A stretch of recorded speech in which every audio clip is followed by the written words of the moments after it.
Hello दोस्तों, नमस्कार। स्वागत है आपके अपने YouTube channel history life style पर। दोस्तों, आज हम प्रस्तुत करते हैं भारतीय संविधान और राज्य व्यवस्था के ऊपर प्रश्नों की मैराथन श्रृंखला, जिसमें हम शामिल किए हैं उन चुनिंदा प्रश्नों को जो सीधा टारगेट करते हैं वनडे एग्ज़ाम में। तो बढ़ते हैं पहले प्रश्न की तरफ। पहला प्रश्न है, भूमि अधिग्रहण, पुनर्वास और पुनर्स्थापन अधिनियम 2013 में उचित मुआवजा पारदर्शिता के अधिकार के तहत गठित पुनर्वास पुनर्स्थापन समिति की अध्यक्षता कौन करता है? भू राजस्व आयुक्त, कलेक्टर, राजस्व संबंधी अधिकारी या राजस्व सचिव? बड़ा ही शानदार क्वेश्चन है। तो इसका राइट ऑप्शन होना चाहिए आपका ऑप्शन नंबर 3, कलेक्टर। कलेक्टर माने डीएम। अब ये क्या है, भूमि अधिग्रहण क्या है?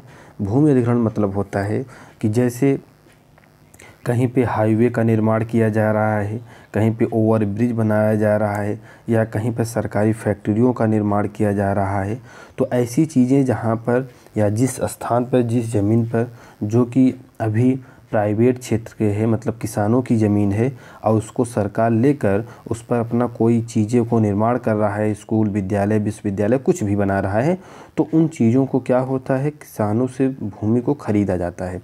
तो किसानों से भूमि को ख़रीदा जाता है तो उसी को भू अधिग्रहण कहते हैं।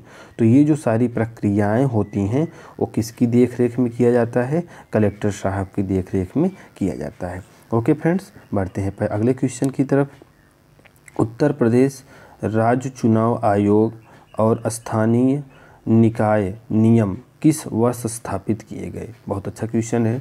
उत्तर प्रदेश राज्य चुनाव आयोग यानी पंचायती राज और स्थानीय निकाय 1998, 1996, 2002, 1994। अतः आपका राइट ऑप्शन होना चाहिए 1994। राइट ऑप्शन क्या होना चाहिए? Option number 4। अब इसको समझेंगे। जैसा कि आपको पता है कि जो पंचायती राज होता है, जिसमें शासन की 3 प्रणाली स्थापित की गई है, जिसमें ग्रामीण शासन होता है, नगर पालिका होता है और नगर निगम होता है। तो ये 3 प्रकार की जो प्रणाली है, इन सब चीज़ों को जो पंचायती राज की स्थापना की, सबसे पहले तो पंचायती राज की स्थापना 1959 में किया गया था। कहाँ पे किया गया था? राजस्थान ज़िले में किया गया था, नागौर ज़िले में। किसने किया था? जवाहरलाल नेहरू जी ने किया था।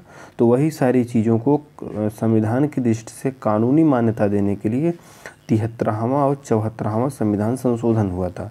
तो उसी 73वें और 74वें संविधान संशोधन में नई अनुसूची को शामिल किया गया, जिसको अनुसूची नंबर 11 और अनुसूची नंबर 12 भी बोला जाता है, जो कि हमारे संविधान में अनुसूचियों को बढ़ाया गया है। तो उसी सारी चीज़ों में राज्य चुनाव आयोग यानी पंचायती राज की स्थापना किया गया है। ओके फ्रेंड्स, बढ़ते हैं अगले क्वेश्चन की तरफ। हमारा अगला क्वेश्चन है, जीएसटी परिषद के पदेन सचिव के रूप में निम्नलिखित में कौन कार्य करता है? केंद्रीय वित्त सचिव, केंद्रीय वित्त मंत्री, प्रधान आर्थिक सलाहकार, केंद्रीय राजस्व सचिव। तो बड़ा अच्छा क्वेश्चन है। तो इसका राइट ऑप्शन होगा केंद्रीय राज्य सचिव। तो जीएसटी परिषद का जो पदेन सचिव होता है, कौन होता है? केंद्रीय राजस्व सचिव। अब जीएसटी क्या है?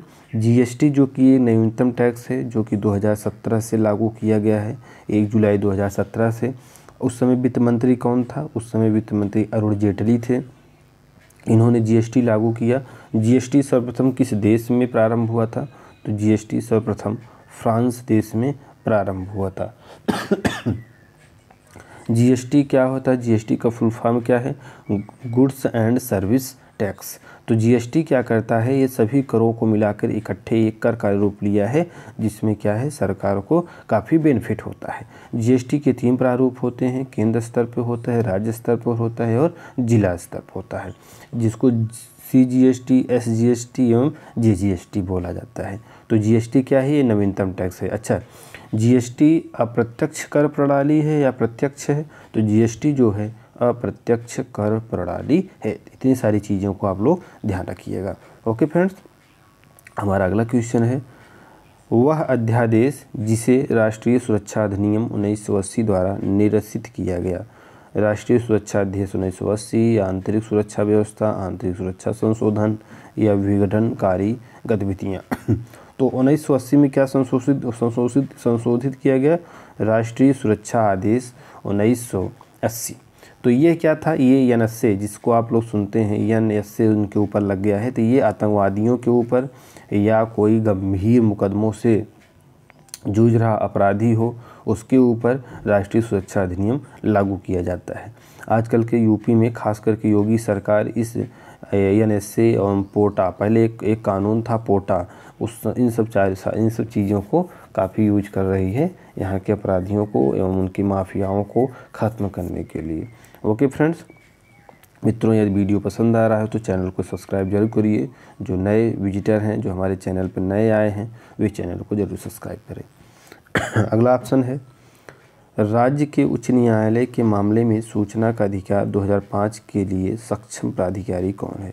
रजिस्ट्रार उच्च न्यायालय के रजिस्ट्रार जनरल, उच्च न्यायालय के वरिष्ठतम न्यायाधीश या उच्च न्यायालय के मुख्य न्यायाधीश। तो इसमें आपका राइट ऑप्शन होना चाहिए ऑप्शन नंबर 4, उच्च न्यायालय के मुख्य न्यायाधीश। अब सूचना का अधिकार क्या है? इसको RTI बोलते हैं। RTI कब शुरू हुआ था? 2004 से शुरू हुआ था। RTI को शुरू किसने मंजूरी दिया था? राष्ट्रपति महोदय ने दिया था। उस समय राष्ट्रपति कौन थे? राष्ट्रपति APJ अब्दुल कलाम थे। और RTI होता क्या है? इसमें आप किसी भी सरकारी कार्यालय, सरकारी संस्था, कमेटी, कंपनी, कुछ भी चीज़ें हों, उन सब से आप जानकारी मांग सकते हैं कुछ शर्तों के साथ। मतलब ऐसे शर्त जैसे यदि किसी देश की संप्रभुता, सुरक्षा, अखंडता के साथ यदि कोई समझौता करना हो तो ऐसी सूचना आपको नहीं दी जाएगी। सेना के बारे में आपको जानकारी नहीं दी जाएगी। परमाणु सुरक्षा के बारे में जानकारी नहीं दी जाएगी। तो ये कुछ चीज़ें हैं जिनके बारे में आपको जानकारी नहीं दिया जा सकता। ओके फ्रेंड्स, अगला क्वेश्चन हमारा है, सूचना प्रौद्योगिकी IT अधिनियम जो साइबर अपराधों से संबंधित है किस वर्ष पारित किया गया? 2000, 2005, 1995, 1990। तो ये पारित किया गया था 2000 में। ठीक है मित्रों, अब ये क्या है इसको हम समझेंगे। सूचना प्रौद्योगिकी IT अधिनियम जो साइबर अपराध किसे कहते हैं?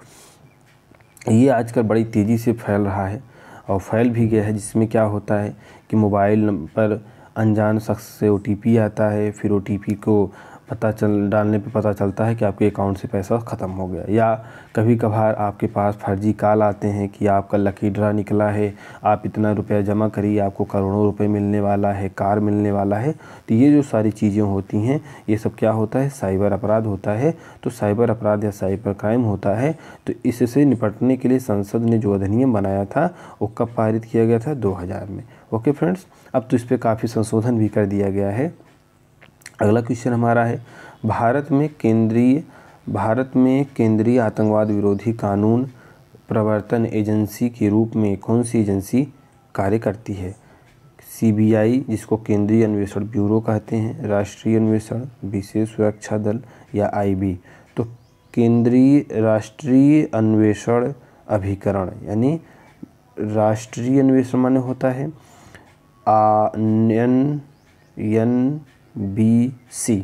NBC, इसका फुल फॉर्म है, शॉर्ट नाम है NBC।